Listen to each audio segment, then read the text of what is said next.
Bom, apenas para constar na gravação, né? Essa é a nossa terceira live, que a gente, dentro do planejamento da disciplina, é a live para tirar dúvidas, sobre qualquer questionamento, sobre prova, sobre alguma coisa.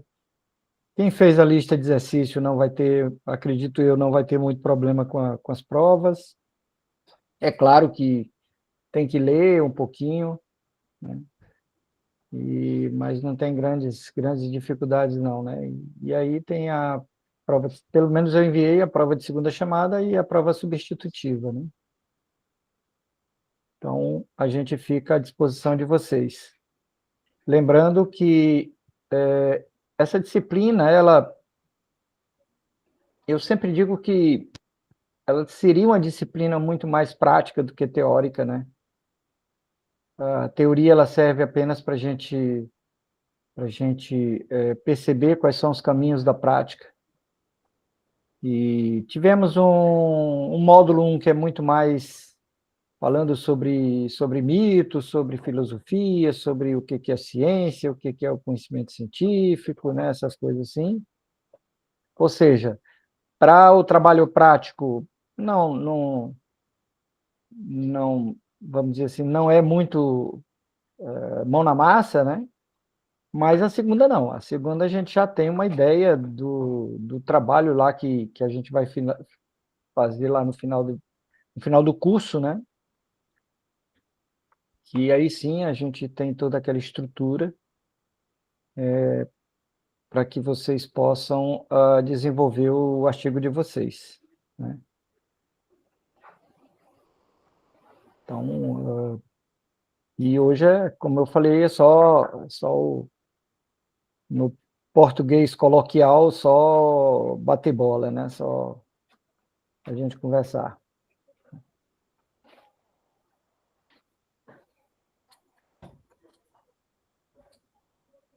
E aí eu fico por conta também dos tutores aí, se os tutores, como os tutores são demandados pelos seus respectivos polos, né? Eles podem ter alguma pergunta também, né, com relação à nossa participação como professor formador, como material e por aí vai. Alguém tem alguma dúvida, pessoal, sobre os artigos? Alguma dúvida, alguma exposição para fazer sobre o desenvolvimento dos artigos de TCC? Como é que estão? Alguém quer compartilhar alguma ideia com o professor? Pegar alguma orientação relacionada aos trabalhos? Eu sempre digo, Renato, independente da teoria, da ciência, eu sempre digo o seguinte: não vamos complicar, é o que eu sempre digo para os meus orientandos, não vamos complicar o que a gente pode simplificar, né? Quando a gente pega um artigo, você tem claramente as partes do artigo, né? Então, o artigo ele tem as partes pré-textuais, que é diferente do TCC. Então, as partes pré-textuais é só o título, que geralmente, né, se cobra duas línguas, né? E normalmente é o português e inglês. Então, o título, o resumo, né? E aí o resumo, ele é uma síntese, né? Um trailer do que vocês vão ler, do que o leitor vai ler, onde você coloca umas 3 linhas de contextualização, aí entra no objetivo, entra na metodologia, entra nos resultados e as contribuições do artigo. Então é coisa pouca. Aí você entra nos elementos textuais, né? Que é a introdução, né? Que a introdução ela leva basicamente quatro assuntos, né? Primeiro, uma contextualização do tema que vocês estão discorrendo, e essa contextualização ela vai, sei lá, uma página e meia, coisa pouca. Lembrando que nada é seu, tudo é literatura. Não, o artigo ele não aceita, vamos dizer assim, o, o julgamento de valor, ou seja, o eu acho, o eu na minha opinião, eu com base no que eu sei, né? O artigo científico ele não aceita isso, porque isso daí é julgamento de valor. E nós estamos fazendo um trabalho científico, não é um trabalho técnico, né? Então, todos os parágrafos são citados, né, da literatura. E aí você entra com o problema de pesquisa. O problema de pesquisa é uma pergunta que você faz, né? Qual, bom, a partir desse contexto, o nosso problema de pesquisa é a, qual o nível de satisfação do aluno do curso de turismo nas aulas à distância. Pronto, esse é o meu problema de pesquisa, né? Professor, é sempre bom falar também que por trás de um problema de pesquisa tem que se ter uma problematização, né? A gente não É pode que simplesmente chegar no trabalho e jogar a pergunta isso, e, e isso. deixar essa pergunta guiar o trabalho. Você tem que ter uma problematização que está por trás desse É o problema que a gente concreto. chama de contextualização e problema de pesquisa. Então, a contextualização ela vai te levar a esse problema, a essa problematização, né? É exatamente porque tem o contexto. E aí, com base naquele contexto, você vai e faz a pergunta, né? Então, qual o nível de satisfação do aluno do curso de turismo no ensino à distância, né? Então, essa é uma pergunta de pesquisa, né? E aí, com base nisso, você vai direto para os seus objetivos. Tá? Então, em função, para responder essa pergunta de pesquisa, o objetivo geral é levantar a satisfação do aluno do curso de turismo da Universidade Federal do Piauí dentro do ensino à distância, né? E aí esse é o objetivo geral, e aí você vai para os objetivos específicos, né? O que são objetivos específicos? São aqueles caminhos que vão te levar a resolver o teu objetivo geral, né? Então, você vai fazer o levantamento do perfil do aluno do curso de turismo, você vai ver, vai identificar quais os principais problemas identificados, você vai identificar a percepção do aluno em relação ao curso. Então, isso são objetivos específicos, né? E aí, terminando os objetivos específicos, você vai justificar o porquê que você está fazendo essa pesquisa, tá? E aí que a gente chama de justificativa ou argumentação, né? E aí, mais uma vez, eu esclareço. Eu vou fazer isso porque a justificativa desse trabalho é porque me interessa saber o nível de satisfação. Nada te interessa, cara, né? Você tem que buscar uma lacuna. Você está fazendo um trabalho científico porque existe uma necessidade de se fazer aquele trabalho dentro da ciência. Então, você vai buscar Uma os trabalhos. justificativa acadêmica, uma justificativa social, Isso, porque é importante para a isso, sociedade, para a comunidade, para isso, ter exatamente. determinado aquela delimitação que você está traçando para o seu trabalho. Alguém que tem alguma exposição para fazer, gente, alguns alunos, quer Né? compartilhar como foi a experiência. Exatamente, né? Só que, mais uma vez, eu digo, né? Não é o que eu acho, né? Então, se eu vou colocar uma justificativa social, né? Mas aonde é que eu fui buscar aquela justificativa, né? Então, aquilo normalmente, quando você vai procurar trabalhos em cima de nível de satisfação, você encontra. A última coisa que se coloca em qualquer trabalho científico são as sugestões para futuras pesquisas. Então, lá é onde você encontra essas lacunas que a gente chama, né, os gaps. Pronto, terminou, está terminado o primeiro capítulo, que é o capítulo da introdução. E aí depois você vai para o segundo capítulo, que é o capítulo do referencial teórico, ou da revisão de literatura, né?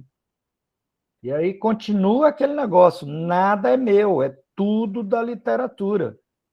Se você procurar um artigo bem escrito, você vai pegar a revisão de literatura, o referencial teórico, todos os parágrafos são citações, né?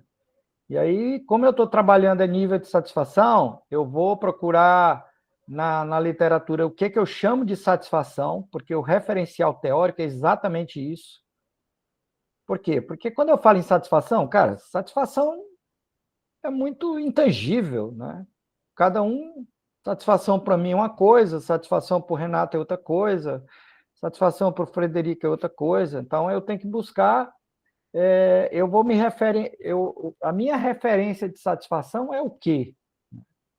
Então, eu vou ter que buscar lá na ciência, lá nos artigos sobre satisfação, quais são os conceitos, as definições, os tipos de satisfação, as categorias de satisfação, e vou colocar nesse referencial teórico. E aí, terminando o referencial teórico, eu vou para os procedimentos metodológicos, né? E aí nós vimos na aula passada os tipos de pesquisa. E você vai ver, primeiro, é uma pesquisa quanti ou é quantitativa ou qualitativa? Ou é mista, quali-quanti?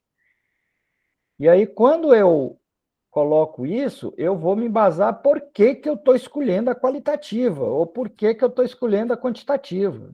Ah, eu estou escolhendo a quantitativa porque, ao meu entender, é melhor. Não, eu não quero saber o que você acha. Porque o Maurício ele gosta mais da quantitativa, o Renato gosta mais da qualitativa. Então, isso é uma opinião de cada um. E todas as duas são boas. Então, você tem que verificar que, conforme fulano de tal, né, essa pesquisa, a escolha dessa pesquisa foi porque, conforme fulano de tal, é uma das melhores meios ou um dos melhores tipos de pesquisa que envolve o estudo do nível de satisfação. Então, você vai comprovar cientificamente que aquela escolha sua, ela não é porque eu acho melhor ou pior, não, né? Então, Maurício, por exemplo, se você ver todos os meus trabalhos, né, tanto minha dissertação de mestrado, quanto meu TCC de especialização, quanto minhas teses de doutorado, todos eles foram através de pesquisa quantitativa. Por quê? Porque eu sou quantitativo. Eu não trabalho com pesquisa qualitativa. Eu gosto mais pela minha formação, né? Porque eu tenho uma formação de engenharia, eu tenho formação de economia, que são formações altamente quantitativas. Então, a minha tendência de escolha de trabalho científico é quantitativo. Então, quando eu vou para o quantitativo, aí eu vou pagar o Gil, vou pegar o Ralph, vou pegar o Barbeta, vou pegar vários autores que eles tratam de pesquisa quantitativa. Mas se por acaso eu quiser escolher um tema que não dá para usar quantitativo, eu vou ter que usar qualitativa. Então, eu vou colocar a classificação da minha pesquisa, né? Eu vou escolher a quantitativa, a qualitativa ou a quali-quant, a mista, e vou dizer lá o porquê. Nessa mesma linha, eu vou dizer qual é, né, qual é a abordagem que eu vou utilizar. Então, por exemplo, quando você pega uma pesquisa qualitativa, você tem a abordagem da Bardan, você tem a abordagem da Minayo, você tem a abordagem do Fuzil. Então, existem vários estudiosos que são experts em Professor, seu pesquisa. áudio não está saindo. Oi? Está ouvindo? Está ouvindo agora, Renato?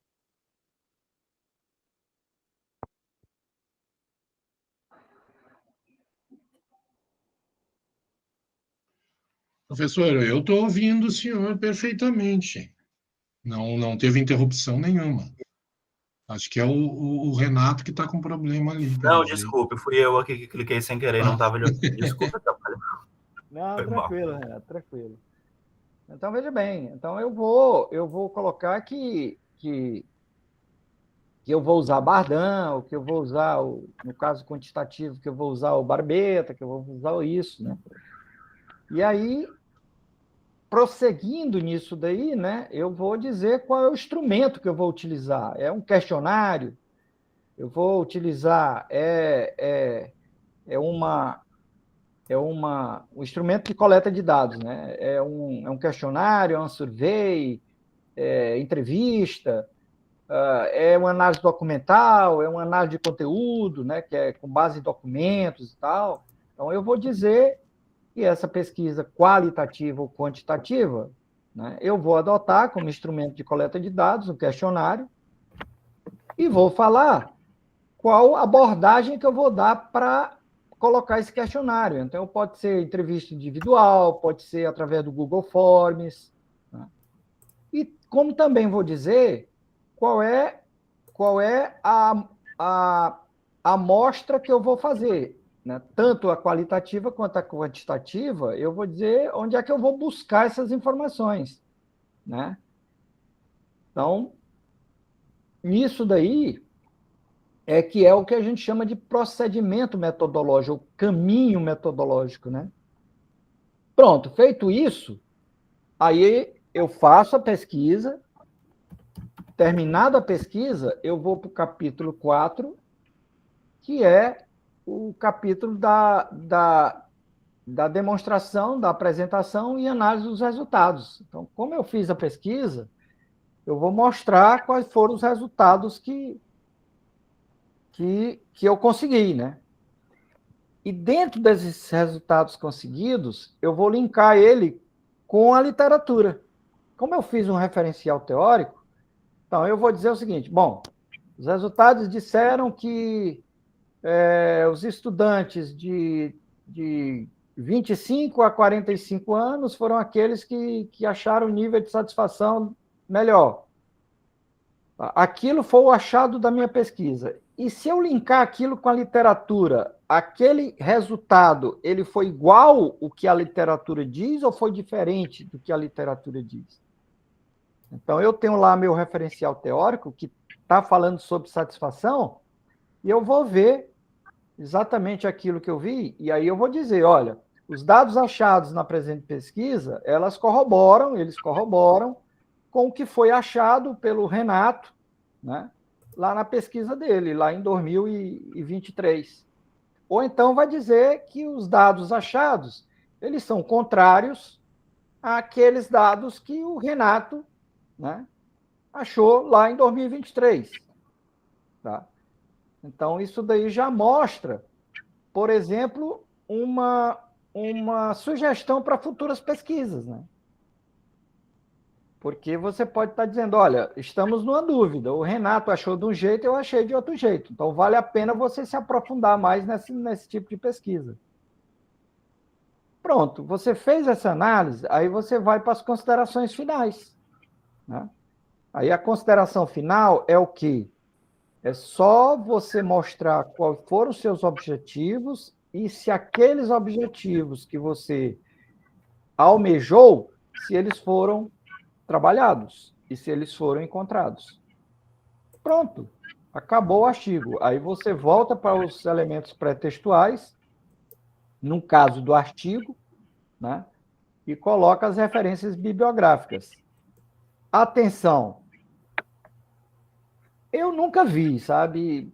Pode ser que haja, mas as principais revistas científicas que nós trabalhamos, que são reconhecidas, que têm qualis, né? Ou seja, tem qualificação da CAPES, os artigos não pedem os anexos nem os apêndices. Né? O TCC, não. Quando é um TCC, uma monografia pede. Quando é uma dissertação, pede. Quando é uma tese, pede. Mas o artigo não pede. Tá? Então, agora é claro que depende da revista. Pode colocar referência bibliográfica de outros artigos? Sim. Os artigos que você colocou, é a referência bibliográfica. Eu não vi quem fez essa pergunta, só para eu responder. Quem foi? Deixa eu ver o chat aqui. Foi o Elton, né? O Francisco Wellington. Francisco Wellington. Wellington, deixa eu te falar um negócio interessante essa tua pesquisa.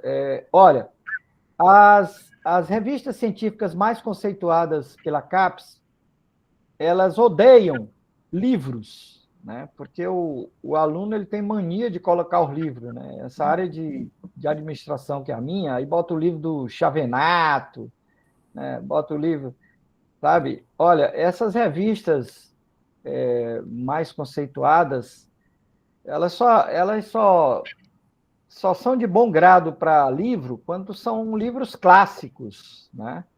Então, por exemplo, você vai falar sobre estratégia. Então, existe o livro do... Como é o nome dele? Me falhou aqui.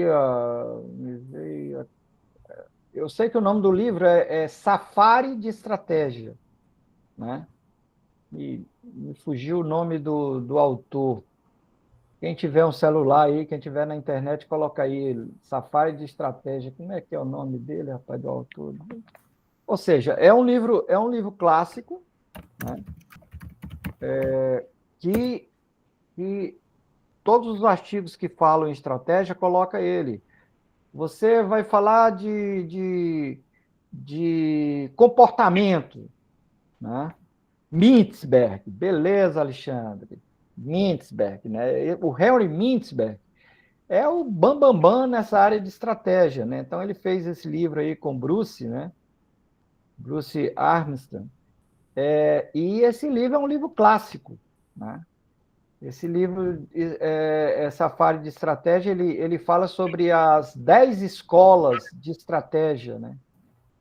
Então, é muito bom esse livro. É como se você vai falar de comportamento, né? Então, hoje, quando você fala em comportamento, tem um livro clássico do Miles e o Snow, né? E por aí vai. Então, esses livros clássicos, as revistas estão de bom grado. Agora, um chavenato da vida, você pode até botar, mas a revista não gosta muito, não. Por quê? Porque o chavenato, ele é muito bom. Ele é um livro que é traduzido em 72 países, só pode ser um livro muito bom, né? Agora, ele é muito comercial, né? Ele é muito comercial. Welton, se eu colocar um documento ou mapa, também tenho que colocar tudo, tudo, tudo, tudo. O que não é seu, você tem que colocar referência. O que não é seu, você tem que colocar referência. O que você pode fazer? Eu vi lá uma figura e eu mudo a figura, né? Aí o que você bota? Você bota a pessoa lá, o Maurício, a figura do Maurício, aí você vai botar lá, Maurício 2022, adaptado pelo autor. Ou seja, eu peguei aquilo que é do Maurício e adaptei para meu trabalho. Aí você pode colocar. Mas tudo que você pega, de qualquer que seja livro, mapa, figura, texto, jornal, link, tudo você tem que colocar na referência, tá? Muito boa pergunta, Welton. Tá? Então aí tem as referências. Pronto, acabou o artigo. Qual o número de páginas de artigo? Eu sempre digo, rapaz, olha, a introdução, 2 páginas, 2 páginas, 3 páginas. Referencial teórico, 3, 4, 5 páginas. Metodologia, ou procedimento metodológico, 2 páginas. Apresentação e discussão dos resultados, 2 páginas, 3 páginas. Considerações finais, 1 página, 1 página e meia, 2 páginas. E a primeira página, que é o título e os resumos, né? E as referências bibliográficas, pronto. Então, você tem boas revistas que elas só aceitam artigo, para você ter uma ideia, de, no máximo, 12 páginas. E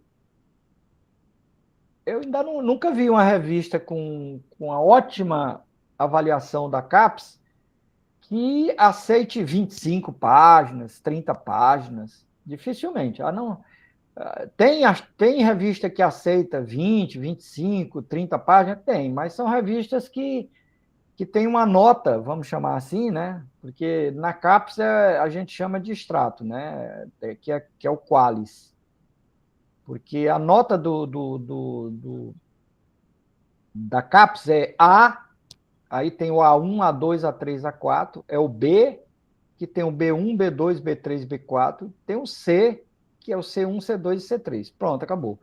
Hoje em dia, a grande maioria dos concursos que você vai fazer e tal, que pede publicação, eles não dão nem pontuação para a nota C. É no máximo B2. Né? Então, é como, por exemplo, a nossa nota de aprovação. Né? Então, todos nós vamos ter uma nota. Então, nós só vamos passar direto se nós tivermos uma nota de 7 para mais. Se nós não tivermos nota 7 para mais, tivermos uma nota de 6,9 até 4, né, nós ainda vamos ter que trabalhar esse artigo, né, que trabalhar o conhecimento para poder chegar na nota aprovativa, né, que é a prova final. Se todo o meu processo de provas eu não obtiver 4, né, pronto, eu vai dizer o seguinte, olha, cara, tu vai ter que fazer de novo o trabalho. Né? Então é a mesma coisa. Oi, Range, né? Boa noite. Como referenciar falas de entrevistado ou não entre referências? Não, Range, não entra. Quando você faz entrevistas, quando você usa uma pesquisa qualitativa através de entrevistas, você tem que gravar a entrevista.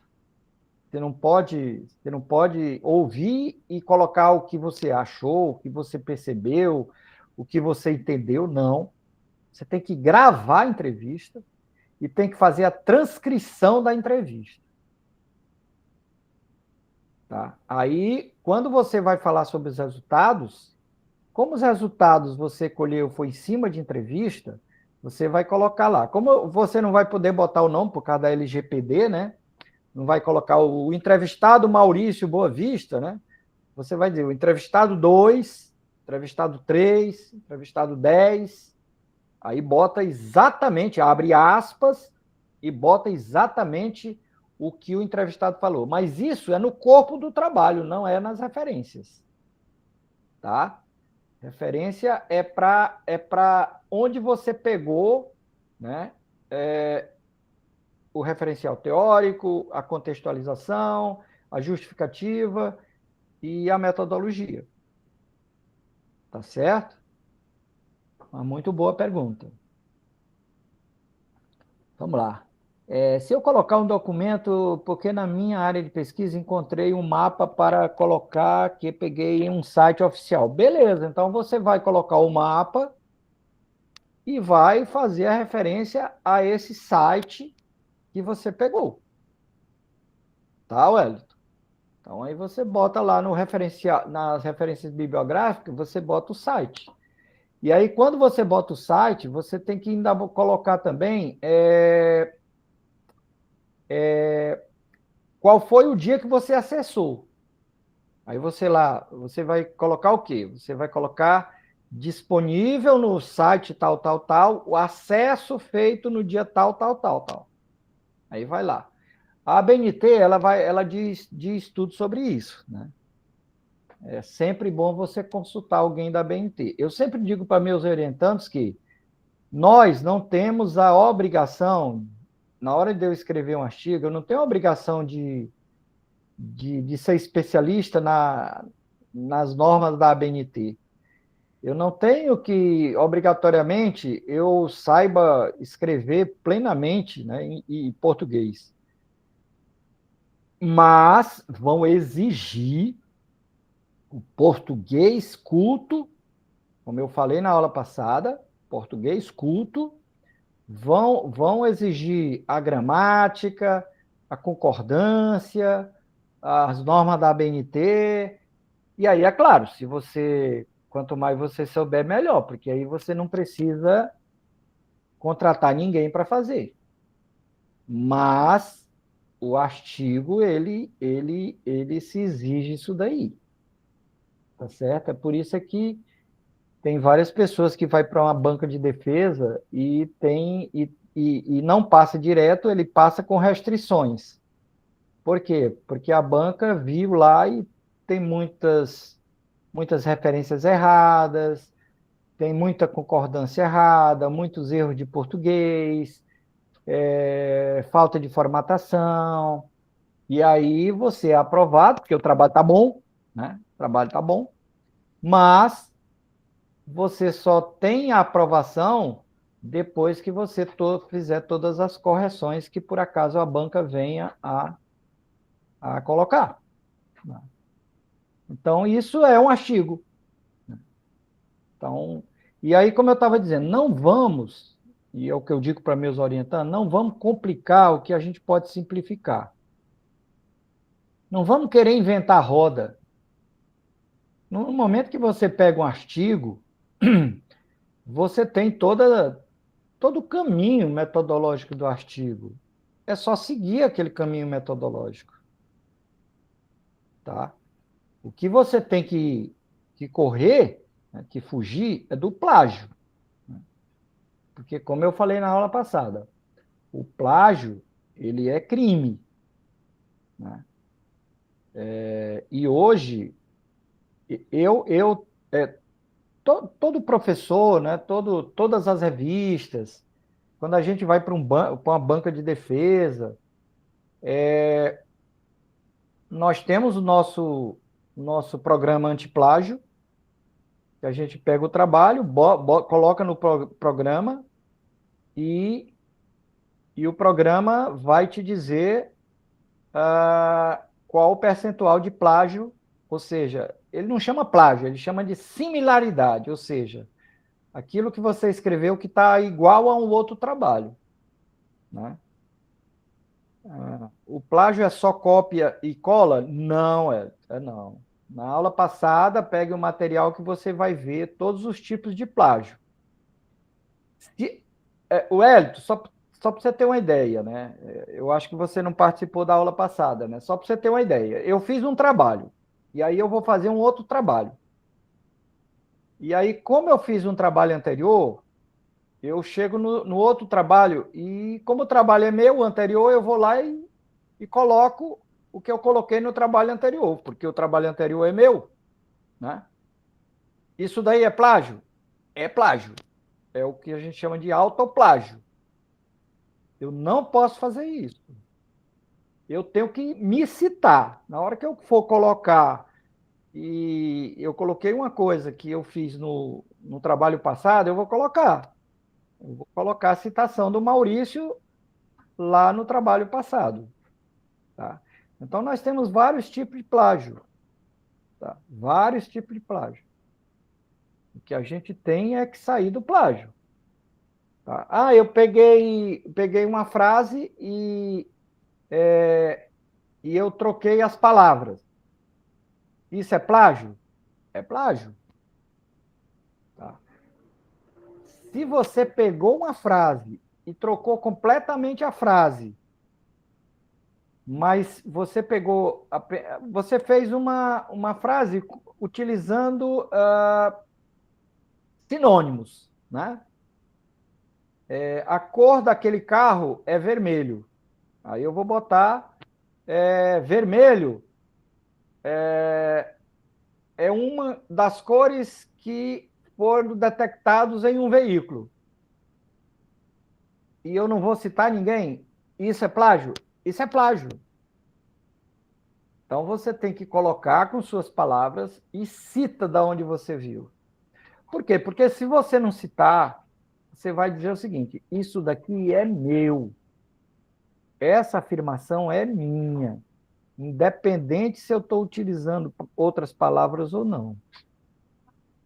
Tá?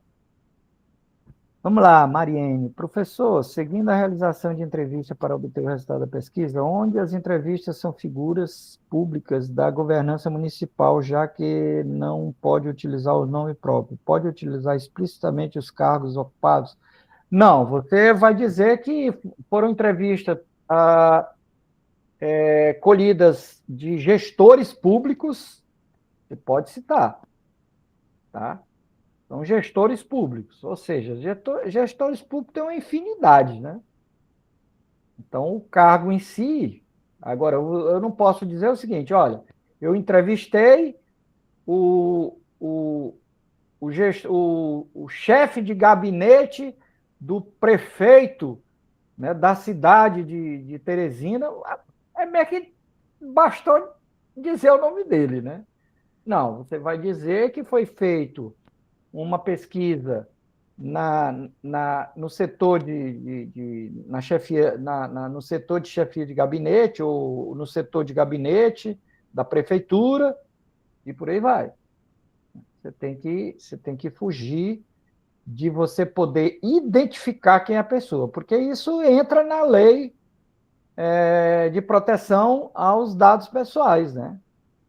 De proteção de dados. Então, enquanto eu for, se a pesquisa foi feita a pesquisa está se dizendo a data, está se dizendo o período, né, o local que está sendo. Então, você tem que fugir de identificar a pessoa.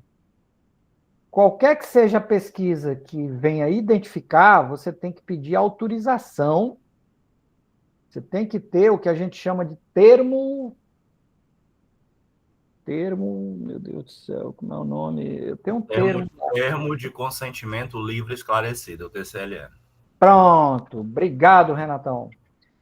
O TCLE, né? Aí você tem que tem que pedir o consentimento, tá? E a pessoa tem que assinar esse termo para você estar coberta de qualquer processo, né, de utilização de imagem ou de nome que por acaso alguém venha a entrar.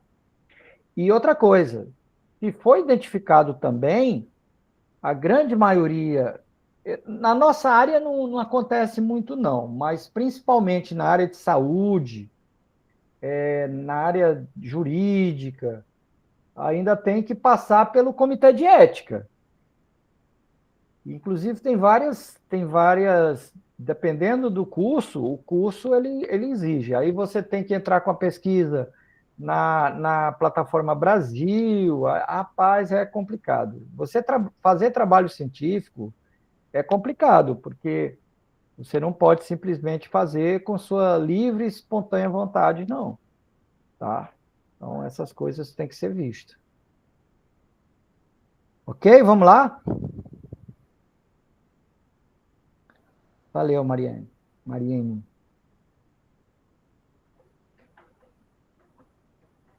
Estou vendo que o Renatão aí é bom de artigo. Renatão, qualquer dia desse vamos fazer uma dobradinha aí. Dar uma publicada aí.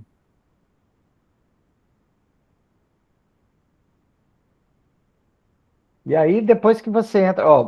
que dia foi? Hoje é quarta. Foi sexta-feira passada, quinta-feira passada. Eu submeti um artigo numa revista A2, né, portuguesa, né? Está dentro até aí acho que o Hélito falou sobre Portugal. Uma revista portuguesa. E acho que foi quinta ou foi sexta-feira passada, eles mandaram um comunicado que o meu trabalho ele foi aceito desde que fizesse as seguintes alterações. Aí vai lá e eles colocam lá as alterações. Melhorar a introdução, esclarecer mais esses pontos da metodologia, e por aí vai. Então, se eles vão lá e vão fazer uma avaliação do teu trabalho científico, e esses avaliadores, eles veem, eles não entendem o que você colocou, eles sugerem que o artigo seja publicado desde que se faça as seguintes reformulações. Aí se você quiser realmente que seu artigo continue para ser publicado, você tem que fazer a correção, né, o esclarecimento que a pessoa quer. Ainda tem mais. Quando você envia de volta o trabalho reformulado, você faz um quadro onde na coluna 1 você bota o que ele pediu, e na coluna 2 você bota aonde que você mexeu. É bem complicado você colocar. Professor, para fazer publicação de um trabalho em uma revista, paga. Existem revistas gratuitas e existem revistas pagas. Tá, Monige? Monige, estou falando certo? É Monige? Moniege. Moniege. Desculpa, Moniege. Existem revistas gratuitas e revistas pagas. As revistas gratuitas, qual é o problema das revistas gratuitas? Como é gratuito, rapaz, é uma fila. Ó, só para você ter uma ideia, eu tive uma orientanda de mestrado que o nosso artigo está com 2 anos numa revista. E até agora não veio o resultado. Por quê? Porque é gratuito. Então, a revista é boa, então a fila é muito grande, muito grande. A minha tese, eu fiz 2 artigos. O artigo principal foram um ano e 8 meses para eles aceitarem, e mais 6 meses para publicar. Então, as revistas pagas, elas são rápidas, mas, e aí tem um mas, né? Tem que ter cuidado porque existe o que a gente chama de revistas predatórias. É aquela revista que ela, pagou, publicou, né? Elas não estão atrás de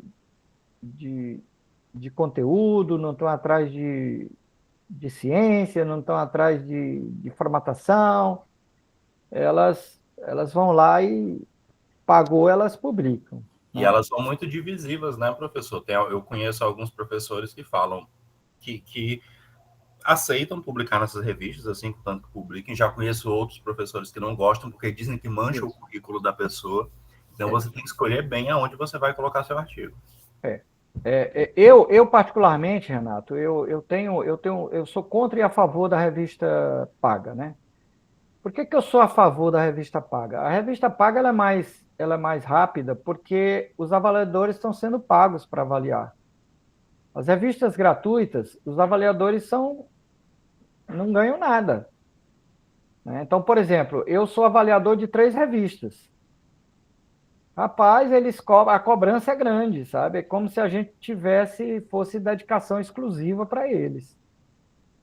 Então é complicado, né? Eu só ainda avalio porque é bom para o meu currículo, né? Mas é complicado. Então, como é paga e eles ganham pela avaliação, então é mais rápido, né? Mas, e outra coisa, por que às vezes eu sou contra? Então, se ela é qualificada pela CAPES, por que eu não posso publicar nela? Né? Porque existe o portal da qualificação, do Qualis, né? A plataforma Sucupira, que você pega o ISSN da revista, que tem um número, coloca lá na plataforma Sucupira e ela mostra qual é o Qualis da revista. Então, se a própria CAPES aceita, por que eu, professor, não aceito? Né? Agora, é claro, né? A gente tem algumas coisas que, dependendo do programa, né? Eu atuo em 3 programas, né, de pós-graduação. Eu atuo numa rede nacional chamada Profiap, que o professor Kelsen, a professora Regina, são professores do Profiap. Então, o Profiap ele tem a lista negra. Então, de vez em quando, vem a relação das revistas que o Profiap não aceita, né? Isso pode fazer? Pode, né? Isso é de cada programa. Eu não tenho a obrigação de aceitar revista, não, né? Já o PPGP, que é o outro programa que eu atuo, Programa de Pós-Graduação em Gestão Pública, ele não tem muito essas exigências, não. E o terceiro programa, que é o de biotecnologia, ele também é uma rede nordestina, onde Universidade Federal do Piauí, Universidade Estadual do Piauí, Universidade Estadual do Ceará, Universidade Federal de Alagoas e por aí vai. Elas também não tem muita complicação, não. Agora, realmente você tem que ter cuidado, porque tem revista que você submete ela hoje, e hoje mesmo já chega o aceite, desde que você pague. Então, pagou, pronto, já está aceito. Aí daqui uma semana já sai na revista. Então, aí você realmente tem que ter cuidado. Realmente tem que ter cuidado. Professor, E, oi. assim, ó, eu te perguntei, eu sei que a tua aula é de metodologia, e como tu está fazendo uma explicação assim bem abrangente, eu perguntei porque eu tenho muita vontade de fazer um mestrado. Só que eu li, e algumas pessoas me falaram, que no mestrado a gente tem que ter publicações, ou em revista, ou capítulo do livro, que isso conta muito no mestrado. Então, como eu tenho interesse em fazer, eu comecei a pesquisar, entendeu? Porque assim, eu quero fazer em educação, então a gente fica perdido. Por isso eu te perguntei, tá? Assim, Eu faço parte de uma comissão de seleção de mestrado, inclusive esse mestrado, o processo seletivo está se dando. Hoje terminou a fase de avaliação de entrevista, defesa do projeto, né? E tem a nota de currículo, né, Moniege? E a nota de currículo tem muito com isso, né? Quando você tem publicação, conta bastante. E quando você tem e quando você está no mestrado, para você defender, geralmente você tem que ter pelo menos um artigo aceito ou mesmo publicado por uma revista, né? E já que eu sei que você quer em educação, mas o programa Profiap, que eu sou professor, que a professora Regina, a professor Kelsen são professores, eles estão com as inscrições abertas. E o Profiap, ele não exige, Moniege, ele não exige publicações, ele não exige entrevista, ele não exige projeto. Você só tem que fazer uma prova que é a ANPAD, é a prova da ANPAD, né? Que é da área de administração, né? Da área de gestão, que não é a área de educação. Mas, inclusive, está aberta a processo seletivo. Mas é isso aí. Você com publicação, você tem um plus a mais para passar num processo seletivo desse. Realmente isso é verdade.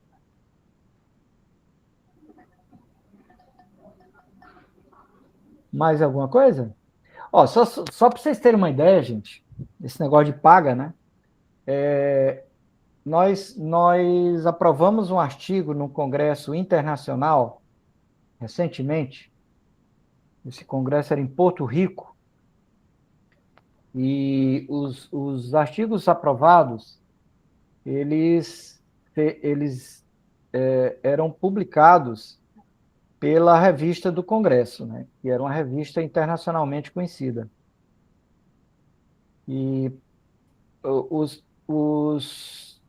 artigos aprovados, para serem publicados, eles tinham que ser apresentados no Congresso. E aí nós fomos buscar uma ajuda, né, nos institutos de pesquisa e tal. Só para você ter uma ideia. Para a apresentação, foi pago R$ 2.900. Só para você ter uma ideia. Ou seja, para você ter a publicação era R$ 2.900. Agora, eu tenho uma revista que é uma revista que, que é bem aceita, que é uma revista mineira, Renumon, o nome da revista. É uma B2, ela cobra R$ 190, e é uma boa revista, né? Mas o extrato é B2, tá? E normalmente eles te dão um prazo de um mês para publicação, porque eles publicam quinzenalmente. Enfim, é por aí. Mais alguma pergunta?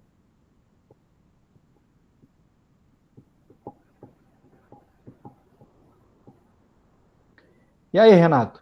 Como é que a gente fica?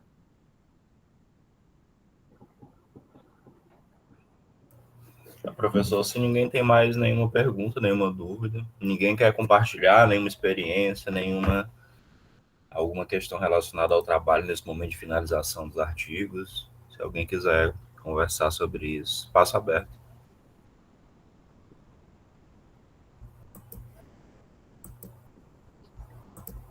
Bom, então, pessoal, muito obrigado.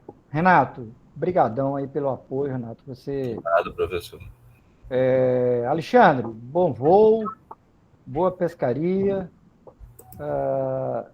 Muito obrigado, professor. Valeu, um feriadão cheio de coisas boas aí. Descansem, curtam e a gente fica à disposição. O Renatão aí está fazendo trabalho maravilhoso aí com a gente. E aí, qualquer coisa, eu estou à disposição, tá, gente? Foi muito bom estar com vocês nessas 3 lives e eu espero poder um dia estar de volta aí. Quem sabe a gente se encontrar aí nesses corredores dessas faculdades, tá? Brigadão, uma boa noite e todos vocês fiquem com Deus, com a proteção de Deus, tá? Tchau, tchau.